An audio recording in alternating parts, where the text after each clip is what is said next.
Hello my dear friend, इस video में बात करेंगे जियो फाइनेंशियल स्टॉक के बारे में। वीडियो काफ़ी इंपॉर्टेंट होने वाली है। अगर चैनल पर नए हैं तो पहले ही सब्सक्राइब कर दें, वीडियो में एंड तक जरूर बने रहें, ठीक है। तो चलिए वीडियो शुरू करते हैं। तो यहाँ पर अगर आपने जियो फाइनेंशियल स्टॉक के फंडामेंटल एनालिसिस करके इसमें एंट्री दी और गलती से आपने एकदम हाई पे बाई कर लिया है, तो क्या आप यहाँ पर बहुत बड़े लॉस में हैं और वो लॉस रिकवर करने की क्या स्ट्रेटेजी रह सकती है, चलिए डिस्कस करते हैं, ठीक है। तो अभी हाल फिलहाल देखिए, अगर आपने फंडामेंटल एनालिसिस किया और सिर्फ उसके बेस पे एंट्री ली तो वो एकदम सही डिसीजन नहीं है। इसलिए स्टॉक का टेक्निकल एनालिसिस भी करना जरूरी है। हर कोई इन्वेस्टर प्रॉफिट के लिए पैसा इन्वेस्ट करता है, हर कोई प्रॉफिट करना चाहता है। तो अगर आपने एनालिसिस के बेस पे यहाँ पर एंट्री ली तो आगे क्या किया जा सकता है।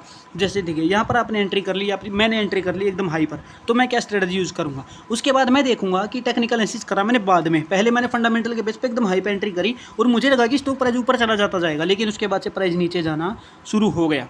फिर मैं क्या करूँगा, मैं सिर्फ एवरेज निकालूंगा इसकी ओपनिंग और क्लोजिंग की, और पिछले कुछ दिनों की एवरेज के बेस पे मैं समझूंगा कि प्राइस कहाँ तक गिर सकता है। उसके लिए मैं simple indicator moving average 50 use करूँगा और मूविंग एवरेज 200 दोनों को अप्लाई कर दूंगा। डेली टाइम फ्रेम मैंने यहाँ पर यूज़ किया हुआ है। तो जैसे ही मैंने मूविंग एवरेज 50 यूज़ किया तो मुझे पता चला कि मैंने तो बहुत हाई पे बाई कर लिया और अब प्राइस करेक्ट होकर इस रेंज पे आ गया है। अब मैं क्या करूँगा, इस प्राइस को इसमें कंसोलिडेट होने दूंगा और मैं वीकली टाइम फ्रेम का भी वेट करूँगा। अभी ज़्यादा टाइम नहीं हुआ है तो मैं यहाँ पर सिर्फ इसी का वेट करूँगा और मैं देखूँगा कि यहाँ पे क्या हो रहा है।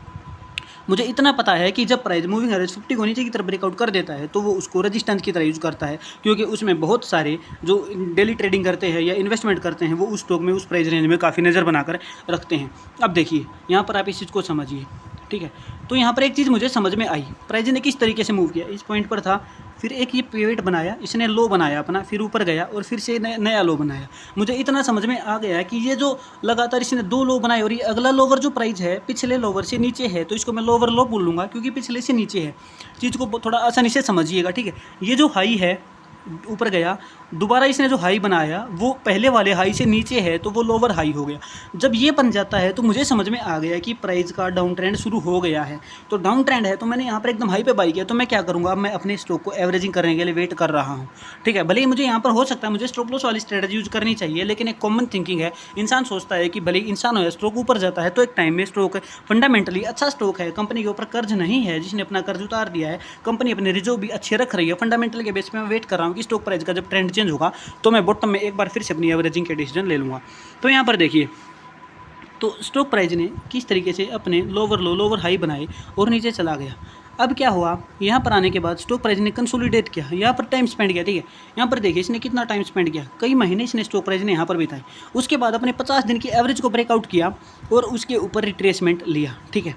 यहाँ पर देखिए इसने ब्रेकआउट किया और फिर यहाँ से रिट्रेस लिया, यानी कि इसने इसको ब्रेकआउट कर दिया। तो यहाँ से मुझे कंफर्म हो गया कि हाँ, अब स्टॉक प्राइस ऊपर जा रहा है और ये इसने अपना ट्रेंड चेंज कर लिया है। किस बेस पे, यहाँ पर देखिए इसने अपना एक लो बनाया और उसके बाद ऊपर गया, प्रीवियस इसको जो इसका जो यहाँ पर जो रेजिस्टेंस था इस रेंज को इसने ब्रेकआउट किया, फिर से इसके ऊपर गया और इसने अपना यहाँ पर लो बनाया और ये हाई है। और अब इसने ऊपर ब्रेकआउट कर दिया है एक नया हाई बनाने के लिए।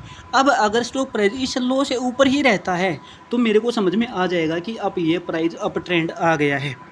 इसके अलावा मैं एक और चीज़ करूँगा, ये मैंने सिर्फ 50 दिन की एवरेज देखी, 50 डेज की। अब मैं 200 दिन की एवरेज को और देखता हूँ कि क्या मेरा कुछ यहाँ पर हेल्प मिल रही है। तो जैसे मैं 200 दिन की एवरेज देख रहा हूँ तो मुझे दिख रहा है कि हाँ, स्टॉक प्राइस अपने 200 दिन की एवरेज को ब्रेकआउट करके ऊपर की तरफ जा रहा है। तो ये मेरा डबल कन्फर्मेशन हो गया। और अब ये देखो, इस रेंज को भी अगर ये ब्रेकआउट कर देगा और यहाँ पर हो सकता है कि ये अपना एक हाई बनाए जो कि प्रीवियस हाई से ऊपर है और फिर ये एक नया हाई बनाएगा, लोअर हाई। इस तरीके से ये अब ट्रेंड की तरफ चला जाएगा। इन पॉइंट्स को हम क्या बोलते हैं, इन पॉइंट्स को हम पिवट बोलते हैं, ठीक है, पिवट। इसलिए आप इसमें पिवट पॉइंट इंडिकेटर भी यूज़ कर सकते हैं जो कि आपको आने वाले रेजिस्टेंस और सपोर्ट बताने में आपको हेल्प करेगा। हाल फिलहाल मैं यहाँ पर सिर्फ इन्हीं चीज़ों को यूज़ कर रहा हूँ। अब अगर मैं वीकली टाइम फ्रेम यूज़ करता हूँ तो वीकली टाइम फ्रेम के अकॉर्डिंग मुझे दिख रहा है कि प्राइस 50 वीक की एवरेज के ऊपर आ गया है। अब अगर ये रेजिस्टेंस मिलेगा तो डायरेक्ट आपको ये अच्छे टारगेट यहाँ पर देखने को मिल सकते हैं, जो कि 320, 340 या 360 तक के टारगेट आपको देखने को मिल सकते हैं। अगर यहाँ से प्राइस एक बार रिट्रेस लेगा, कुछ वीक की बात है इसलिए इसको कुछ वीक तक सर्विलेंस में रखें। जैसा कि मैंने आपको बताया, डेली टाइम फ्रेम के अकॉर्डिंग हाइयर हाई और हाइयर लो बनते हुए अभी हमें दिख रहे हैं। मैं इन्वेस्टमेंट की सलाह नहीं दे रहा हूँ, लेकिन यहाँ पर जैसे कि मैंने आपको बताया स्ट्रेटजी किस तरीके से काम करती है। तो अगर आपने हाई पे बाई किया तो वीकली पहली एवरेजिंग, दूसरी एवरेजिंग इसके बॉटम पे, और अब अगर आपने एकदम हाई पे बाई किया है तो आपकी ये दो एवरेजिंग के टाइम पे भी अभी आप यहाँ पर प्रॉफिट में होंगे, ऐसा मैं आपको कह सकता हूँ। ठीक है। तो मुझे उम्मीद है मेरी वीडियो आपको काफ़ी अच्छे से समझ में आई है। इसलिए किसी भी स्टॉक के फंडामेंटल एनालिसिस के अकेले बेस पे एंट्री के डिसीजन ना लें, उसमें आप टेक्निकल भी करें और सिंपल एवरेज मेथड के बेस पे भी आप ये समझ सकते हैं कि हाँ, क्या मेरी प्राइस की एंट्री सही जगह पर बन रही है, नहीं बन रही है। तो मुझे उम्मीद है मेरी वीडियो आपको जरूर पसंद आई है। चैनल पर नए तो चैनल को सब्सक्राइब जरूर करें और इस वीडियो को अपने फ्रेंड्स के साथ भी शेयर करें। Thank you very much.